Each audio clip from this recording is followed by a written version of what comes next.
Have you ever heard a story so powerful it makes you question the world we live in? What would you do if you had nothing to eat for days? And suddenly, the one meal you finally got your hands on, you gave it away? Stick with me until the end of this story, because what happens next will leave you speechless. And before we begin, don't forget to subscribe to the channel so you never miss stories like this one. It was one of those crisp autumn evenings in a small Virginia town. Streetlights buzzed faintly as the sun disappeared, leaving the cracked sidewalks and leaning houses draped in shadow. A 12-year-old boy named Ethan, a young black kid with bright, determined eyes, walked quickly down Maple Street holding a paper bag close to his chest. Inside was a warm meal, fried chicken, mashed potatoes, and a soft roll. The smell made his stomach twist and growl. Ethan's family didn't always know where their next meal was coming from, so tonight felt like a miracle. A kind neighbor from church had quietly slipped him the food after seeing him linger near the table a little too long. His sneakers were worn thin, his jacket too small, but his spirit was still strong. All Ethan wanted now was to get home, sit down, and finally eat. But halfway down the street, he slowed. On a rusted bench under the old oak tree sat an elderly white couple. The man's shoulders sagged, his hands wrapped gently around the woman's as she shivered in the cold. Their clothes were clean but old, and their faces carried the kind of weariness that hunger carves into people. Ethan froze. His stomach begged him to keep walking, to protect what little he had. But when his eyes met the woman's, something inside him shifted. Her gaze wasn't angry, it wasn't demanding, it was hollow, the look of someone trying to stay strong when her body was weak. He stepped forward slowly. "Excuse me," he said softly, his voice polite, almost shy. The couple looked up. "Are you hungry?" The old man forced a weak smile. "We'll be all right, son," but his voice cracked, and the woman's eyes flickered toward the bag Ethan was holding before quickly turning away, as if ashamed. Ethan's stomach growled so loudly he winced. He had been waiting all day for this meal, but deep inside he knew it wasn't really his. Not tonight. He held the bag out with both hands, fighting back the lump in his throat. "Please, you can have this," the woman gasped, shaking her head. "No, sweetheart, you keep it. You need it more than we do." But Ethan shook his head, firm this time. "I'll be okay. God will take care of me." The man's hands trembled as he reached for the bag. His voice broke as he whispered, "Thank you, son." "Thank you." Ethan didn't wait for them to say more. He turned and walked away quickly, before hunger or tears could betray him. What he didn't know was that someone had been watching the entire time, from across the street, hidden in the glow of a parked car's headlights. And by the next morning, that stranger's knock on Ethan's door would change his life forever. The next morning, Ethan woke up to the sound of knocking. At first, he thought it was the wind rattling the thin wooden door of their small, worn-down home. But the knock came again, louder this time, steady and firm. He sat up, rubbing his tired eyes. His stomach still ached from hunger. After all, he hadn't eaten last night. But he didn't regret it. He thought of the old couple, and somehow that thought gave him peace. "Ethan!" His mother's voice called from the kitchen. "Can you get the door?" He shuffled across the creaky floorboards, pulling his too small jacket tighter. When he opened the door, his eyes widened. Standing on the porch was a tall man in a sharp suit, polished shoes glinting in the morning light. His car, a sleek black luxury sedan, was parked by the curb, a sight Ethan had only ever seen on TV. The man smiled warmly, but there was something unreadable in his eyes. "Good morning." "You must be Ethan." Ethan blinked, unsure whether to answer. "Yes, sir." The man crouched slightly, lowering himself to Ethan's level. "I saw what you did last night. You gave away your only meal to that elderly couple. That was one of the kindest things I've ever seen." Ethan's cheeks warmed with embarrassment. "It was nothing," he mumbled. The man chuckled softly. "Son, kindness like that? It's never nothing." He reached into his coat pocket and pulled out a crisp business card, handing it to Ethan. The card was heavy, embossed with golden letters. Richard Hale. Hale Enterprises. Ethan's mother appeared behind him. concern in her eyes as she glanced at the stranger. "Can I help you?" she asked, her tone cautious. Richard straightened, smiling politely. "Ma'am, my name is Richard Hale. I run a few businesses here in town. Last night I happened to witness something extraordinary. Your son's generosity.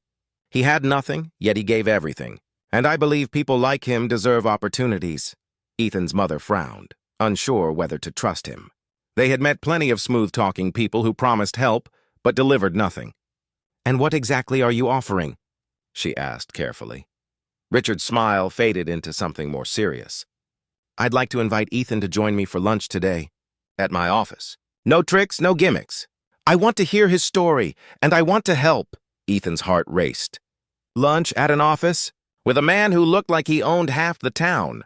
He didn't know whether to feel excited or terrified. His mother hesitated, looking from Richard to her son. Trust wasn't something they gave easily, not after everything life had thrown at them. But there was something in Richard's voice, something genuine. Finally, she nodded slowly. "If you're serious, then fine. But I'm coming with him," Richard smiled, relieved. "Of course. I wouldn't have it any other way." As the car door opened for them later that afternoon, Ethan had no idea he was stepping into the beginning of a journey that would test not only his heart, but also his faith, because behind Richard's polished smile and generous words was a secret that would turn Ethan's simple act of kindness into the most life-changing decision he'd ever make. The ride to Richard Hale's office felt like stepping into another world. Ethan had never sat in a car so smooth, so quiet, so far removed from the squeaking bus seats and cracked sidewalks he was used to. His mother sat beside him, her hands folded tightly in her lap. She watched everything. The driver in a black suit, the way Richard typed quickly on his phone, the city skyline that seemed to rise higher with every turn. When they finally arrived, Ethan's eyes widened. The building towered above the street, glass windows glittering in the afternoon sun. The golden sign read, "Hale Enterprises." Inside, the lobby was so polished it reflected their footsteps. Suits and dresses brushed past them, people moving quickly with papers, laptops, and coffee cups. Ethan clutched his mother's hand tighter. He felt small, almost invisible in a place like this, Richard noticed. He slowed his pace, leaning down slightly. "Don't worry, Ethan. You belong here as much as anyone else." The word surprised Ethan, belong. He wasn't sure he had ever felt like he belonged anywhere outside his own neighborhood. They entered a large office on the top floor. The view stretched across the city, sunlight pouring in like gold. A long table was set with plates of food, steaks, pasta, vegetables, more than Ethan had ever seen in one place. His stomach growled loudly, and he felt his face burn. "Go ahead," Richard said with a smile. "Eat as much as you'd like." Ethan hesitated, looking at his mom. She gave a small nod. Only then did he reach for a plate. He took some pasta, a roll, and a piece of chicken. But as he sat down, he noticed something strange. Richard wasn't eating. He just watched, carefully. "So tell me, Ethan," Richard began, "why did you give away your food last night? Most kids your age wouldn't have thought twice about keeping it." Ethan swallowed, unsure how to answer. "They looked hungry," he said simply. "I knew how that felt, and I thought maybe God wanted me to help them." Richard leaned back in his chair, his fingers steepled. "Interesting," his mother frowned. "Mr. Hale, if this is just about praising my son, that's kind of you. But I need to know, why are we really here?" Richard's eyes shifted to her. For the first time, his warm smile faded into something colder. "Because I wanted to see if Ethan is truly the boy I think he is." The room fell silent. Ethan froze, his fork halfway to his mouth. "What do you mean?" his mother asked slowly. Richard leaned forward. "Ethan, last night you gave away one meal. Admirable. But what if the stakes were higher? What if the sacrifice was greater? Would you still do the right thing?" Ethan's heart pounded. He didn't understand. Richard snapped his fingers. The office door opened, and two men in suits wheeled in a small table. On it sat a leather briefcase. They set it down in front of Ethan with a heavy thud. Richard opened it. Inside was cash, neatly stacked bundles, more money than Ethan had ever seen in his life. His mother gasped, her hand flying to her mouth. "This," Richard said softly, "is $50,000. Yours, if you can prove to me that what I saw last night wasn't just a moment, but who you truly are." Ethan stared at the money, his stomach twisting, not from hunger this time, but from fear, because he realized this wasn't a lunch invitation. This was a test, and what Richard wanted from him next was something Ethan wasn't sure he could give. Ethan's hands trembled as he stared at the stacks of cash. His mind raced, a mix of fear, disbelief, and confusion. $50,000. That was more money than his family had ever seen combined in their lives. But his eyes didn't leave Richard's face. There was a seriousness in the man's gaze that made it clear this wasn't a gift. "This isn't a game, Ethan," Richard said, leaning back. "It's not a reward either. It's an opportunity, but I need to know, would you do the right thing, even when no one is watching, even when the temptation is overwhelming?" Ethan's mother stepped closer, her protective instincts kicking in. "Sir, with all due respect, he's just a boy. You can't expect him to—" Richard held up a hand, stopping her. "I know exactly what I'm asking, ma'am, and I promise I will not put him in danger. But I want to see if his heart is as strong as his actions were last night." Ethan's gaze flicked to the cash again. His stomach tightened. He had never held this much money before. The temptation to take it, to help his family, to fix every worry at once, was almost unbearable. Richard continued, his voice calm but firm. "Here's what I want you to do. Across town there's a food bank that's struggling. I need you to take half of this money, all of it or none of it, it's your choice, and help the people there. No cameras, no reporters, no social media. Just you, the money, and the people who need it," Ethan's mother gasped. "Sir, that's an enormous responsibility for a 12-year-old. Richard's eyes softened slightly. "I know, but it's not the amount of money that matters. It's the heart behind the choice. You helped strangers last night when you had nothing. Now I'm giving you the chance to prove that was who you really are." Ethan's stomach churned. He wanted to say yes immediately, but he looked at the money, at his mother, and then at Richard. Something inside him told him this was bigger than himself, bigger than his hunger, bigger than fear. I'll do it," Ethan said finally, his voice steady despite the storm inside him. Richard nodded, a hint of a smile returning. "Good. That's all I wanted to hear." Before leaving the office, Richard handed him a small card with the food bank's address. "Go there by tomorrow morning. The people there are counting on someone with a good heart. And remember, no one knows you're coming, just like last night." Ethan and his mother walked out, hearts pounding. The city felt different now. Every street corner, every passerby seemed to carry a story, a struggle. And Ethan realized something powerful. Kindness wasn't just a choice anymore. It was a responsibility. The next morning, as Ethan approached the food bank, he saw a line of people waiting. Some were elderly, some were parents with children, some just kids like him. Their faces carried the same hollow look he had seen on the old couple the night before, and in that moment, he understood. This test wasn't about money. It was about courage, sacrifice, and the ability to put others before himself, even when no one would ever know. Little did Ethan know, someone had been following him since he left Richard's office. Someone who had plans that would twist this story in ways he couldn't yet imagine, and the next decision he made would change not only his life, but the lives of everyone around him. Ethan stepped into the food bank with a mixture of awe and nervousness. The building was older, the paint peeling in corners, fluorescent lights flickering overhead. A line of people stretched along the wall, some clutching empty bags, others shifting impatiently, their eyes carrying exhaustion that mirrored the old couple's faces from the night before.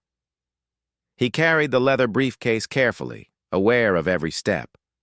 His fingers tightened around the handle, afraid to drop it, afraid to make a mistake. His mother walked beside him, holding his hand for support, whispering, "You're doing the right thing, Ethan. Just be yourself." Ethan nodded, though his stomach twisted. This was bigger than anything he had faced before. He approached the volunteer at the front desk, a kind woman in her 50s with tired eyes but a welcoming smile. I have a donation," Ethan said softly, setting the briefcase on the counter. The woman's eyes widened. "Oh, my goodness! Thank you. That's incredibly generous of you, young man. Ethan opened the briefcase, revealing stacks of cash neatly bundled. A hush fell over the room. People began whispering, disbelief written on their faces. Some stepped closer, others looked away, unsure if this was real. But before anyone could react, a commotion erupted near the back. A man, clearly frustrated and impatient, shouted, "Hey! Who do you think you are, just handing out money like that?" His voice cut through the room, drawing everyone's attention. Ethan froze. He had expected grateful smiles, maybe some surprise, but not anger. The man stormed forward, his face red with irritation. "There are rules here. You can't just come in and—" "Sir, please," the volunteer interjected firmly, stepping between Ethan and the man. "This is a donation." "He's trying to help." Ethan felt a lump in his throat. His hands shook. He hadn't expected resistance. This was supposed to be simple. Give, help, walk away. But then, Richard's words echoed in his mind. True kindness is tested when no one is watching, and when the world pushes back. Taking a deep breath, Ethan opened the briefcase wider. I want to help. I don't care what anyone says. They need this more than I do." The man paused, his anger fading into surprise. The line of people shifted, watching the boy stand tall despite his fear. There was something about Ethan, something unshakable, even in the face of confrontation. By the time the day ended, the briefcase had been distributed carefully, meals bought and supplies stocked.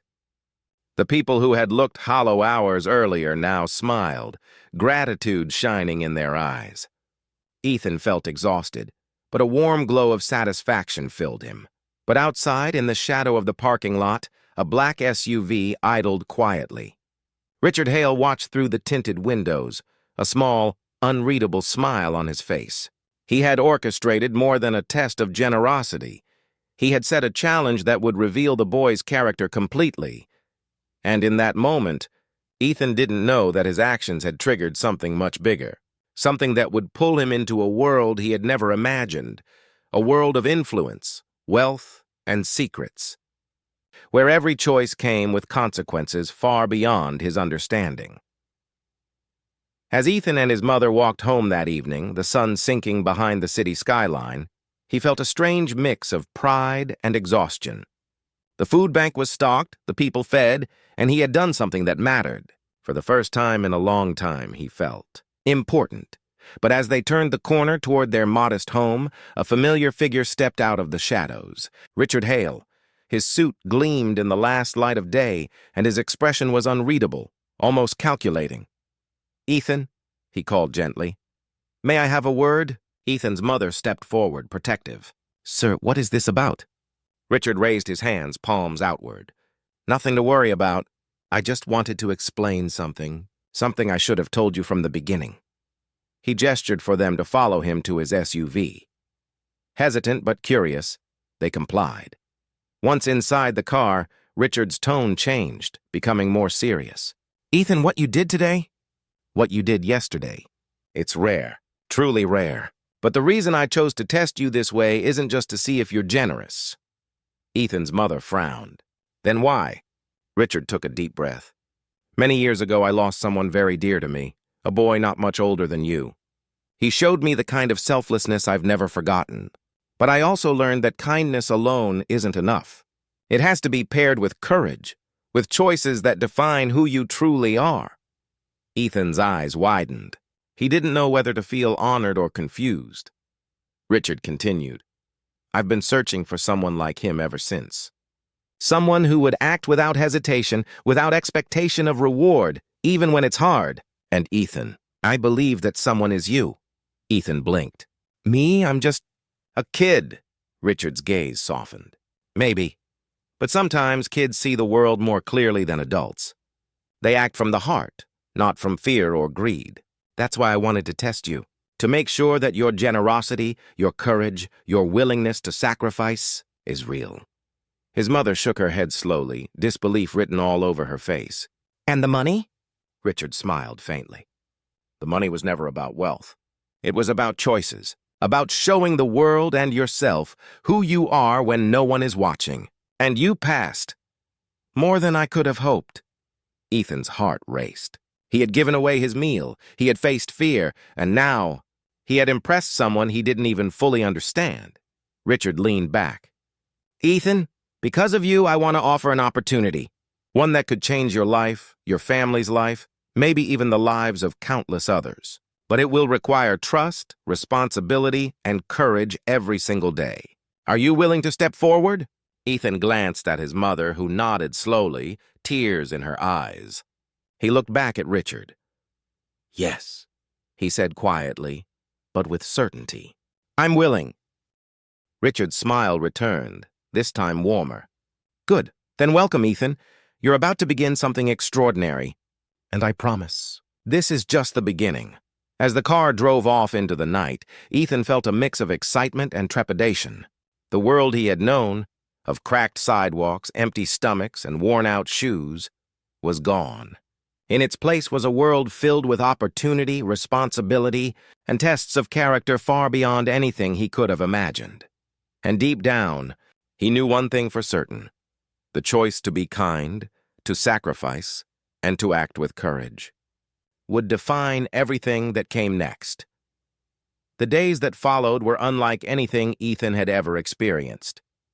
Richard Hale didn't just offer money or praise. He opened doors that Ethan had never imagined existed. Meetings, introductions, and opportunities flooded in, each one challenging the boy in ways he had never expected. But despite the new experiences, one thing remained constant in Ethan's mind: the memory of that elderly couple sitting on the bench under the oak tree.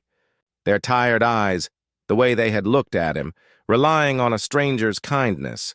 Those images stayed with him, grounding him in the world he came from. One afternoon, Richard called him into his office. "Ethan," he said, gesturing for the boy to sit, "I have a special project for you." Ethan's stomach twisted with anticipation. "What is it?" Richard leaned forward, eyes sharp. "There's a community center here in the city. It's struggling, just like the food bank was. Families who need support, kids who need guidance, people who feel overlooked. I want you to help run a program for them. You'll make the decisions, choose who gets help, and see it through." Ethan felt a wave of fear. I'm just a kid. I don't know how to do all that." Richard's gaze softened. "I don't expect perfection. I expect your heart. And the courage to keep going even when it's hard." Ethan nodded slowly, determination settling in. He had already seen what giving could do. Now it was time to step into a bigger world. The first day at the community center was overwhelming.